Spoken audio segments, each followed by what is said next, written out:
Hey y'all, I've been having questions about why I moved to Ghana, how did I get here, and what sparked my interest of even coming to Ghana. Like, what made you even want to be here in this country? I'm going to start from the beginning. I'm a very spiritual person, and so is my mom, and so is my family. We've been getting awakened into our true identity and who we truly are. With doing that, that brought us back to, trying to find out who we are, where we come from, connecting back to our roots. My mom, she did some research to see where her DNA traced back to. So she did the 21andMe ancestry, and it traced back to Ghana and Nigeria. So from there, she was like, all these flies.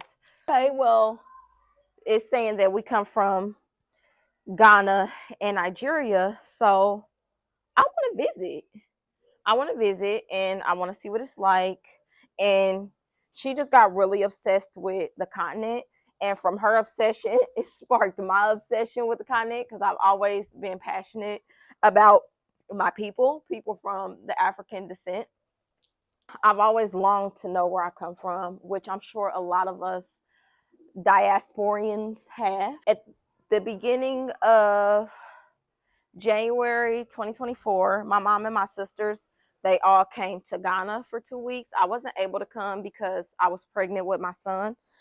I was about 8 months pregnant. So they came and they loved it. From there, my mom was like, I'm moving. I'm going back home. I'm connecting with the people, all of this, all of that. And I'm like, dang, I want to feel that too. I want to feel what you felt. After I had my baby, we planned for our trip, which we came in January of 2025. When I came, it was just something that you could only experience. Everybody was so welcoming. We got to go to the slave dungeons, see the culture.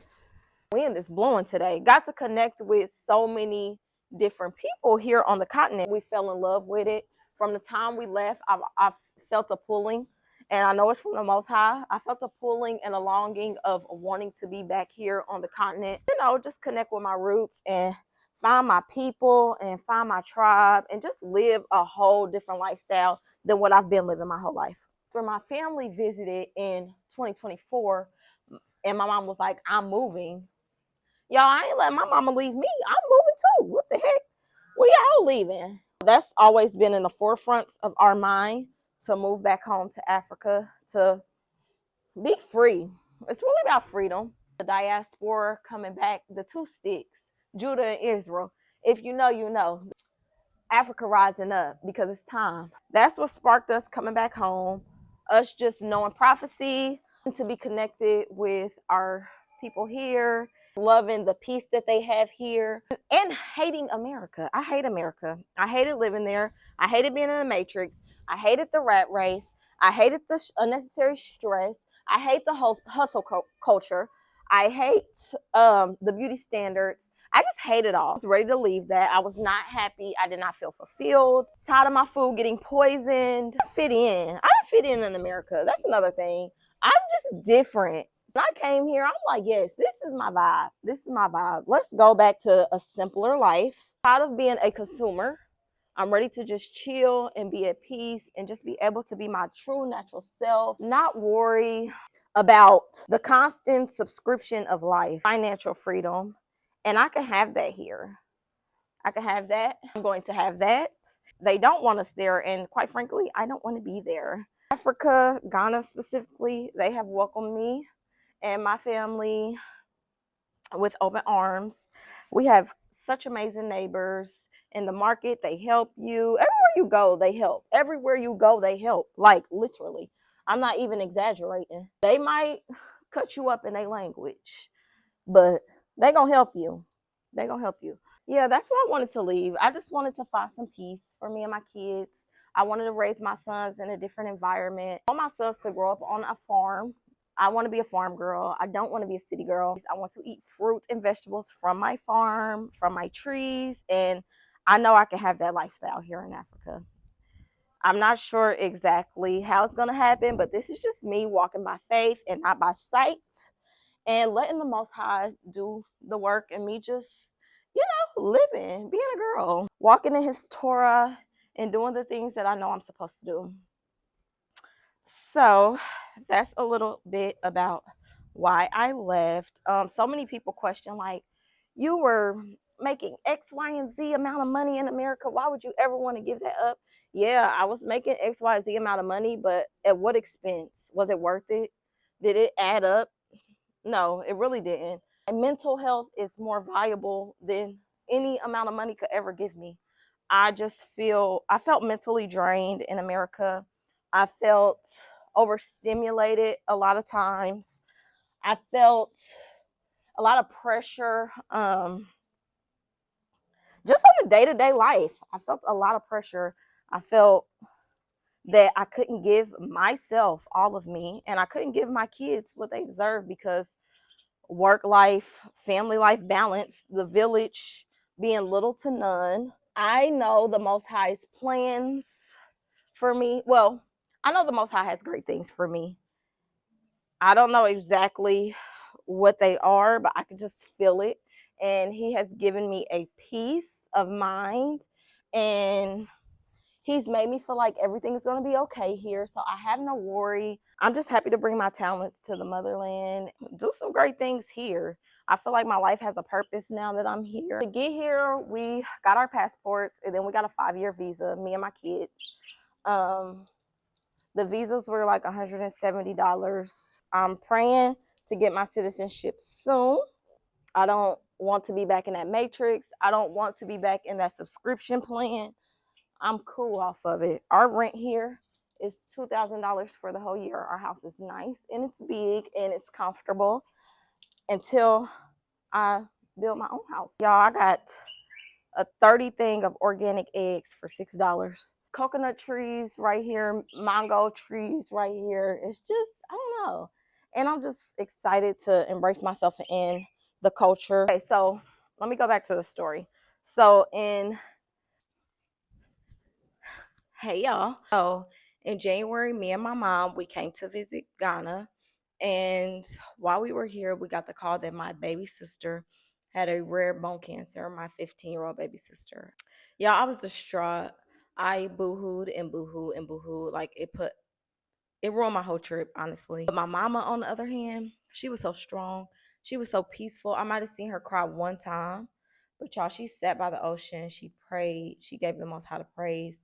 And she just said He gave her a sense of peace that she couldn't explain. Like He put peace over her life and let her know that everything was going to be all right. After the trip, we got back and she had to undergo a major surgery and get 15 centimeters of her bone cut out of her leg. So yeah, they removed the cancerous tumor and they cut out 15 centimeters of her bone and placed a cadaver bone inside of her leg. They said she wouldn't be able to walk for 6 months and that she was cancer free. So after she got the surgery done, they came back around and ended up saying, oh, well, it might be small particles of cancer still inside of her that we can't trace that won't show up on our skins. So we need to give her chemo. My mom said, no, you're not. You're not giving my baby chemo. Like, what is wrong with y'all? No. She's cancer free. She got all her scans and nothing showed up. So, girl. So y'all, the next thing I know, my mama is getting a call that the hospital called DCS on her for medical neglect. Now we're fighting a DCS case. This is all this year, 2025. Now we're fighting a DCS case, which went on for months.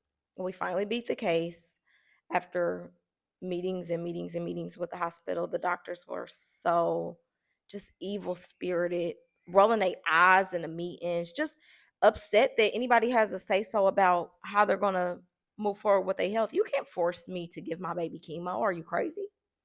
So she got her scans and it still came back no cancer nowhere. She's cancer free. And we give all praise and all glory to the Most High, who sits high and looks low, the creator of all things, the great I am. We give him thanks because he always come through.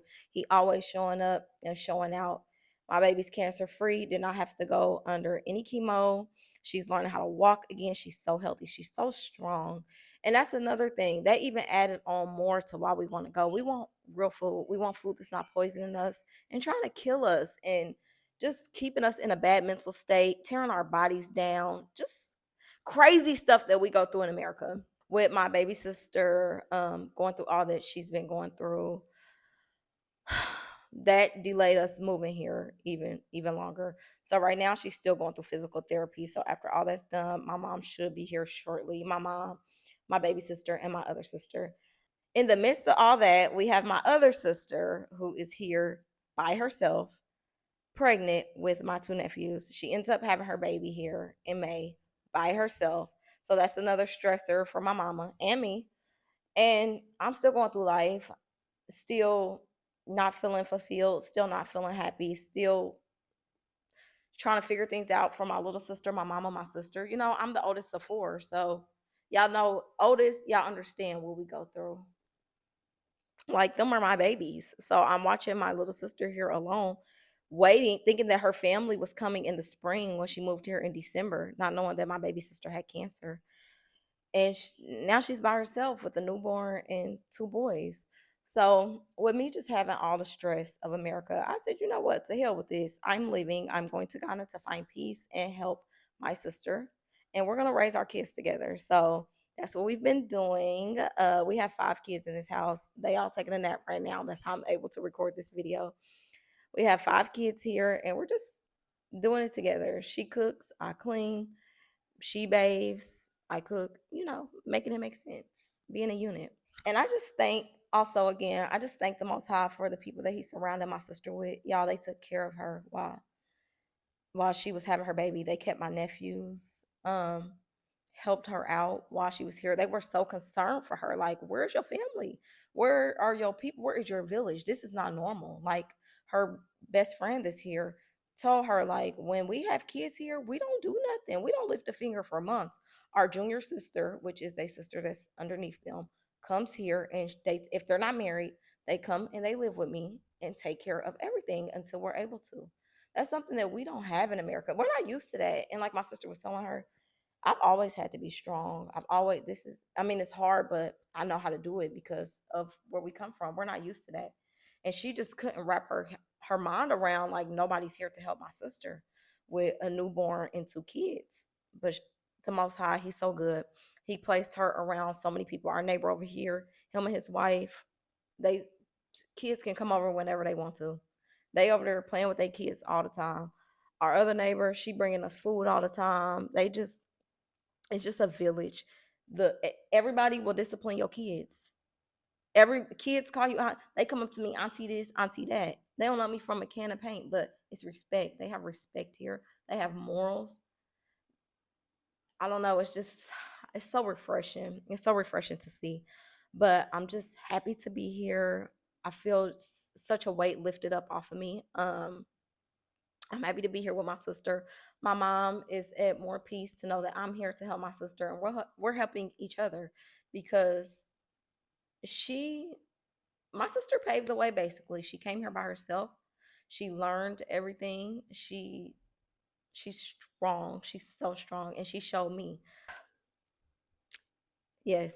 Now we just waiting on the rest of the crew to get here and experience Ghana for real. I haven't really been able to get out how I want to because it's just me and her. And we have 5 kids. I'm gonna keep reminding y'all we have 5. 2 of them are under 2. I have a 1-year-old. She has a newborn, and then we both have a 6-year-old, and then we have a 4-year-old. Well, he's 3. He'll be 4 soon. So we have little ones. This is about to be a journey. I'm just so grateful, and I don't know. I just have so much gratitude.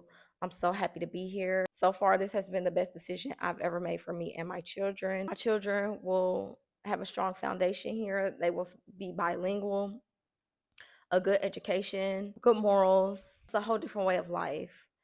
So this is confirmation. If I don't know if it's been placed to get out of America or wherever you are and come back, come back. The Most High is calling His children back to our land. The diaspora, Come on. They welcoming us with open arms. They have welcomed me with open arms. Everybody that I talk to, welcome home. Welcome home. Akwaba. We are so happy. We hope Ghana loves you and treats you well. And so far it has. I don't plan on ever going back to America, not even for a trip, especially in the chaos that it's in now. Like, I feel like I left at the perfect time. But if y'all got any more questions, anything else y'all want me to talk about, just leave a comment and I'll be happy to answer them. So thank y'all for listening this far, and I will see y'all in the next video. Love you. Bye.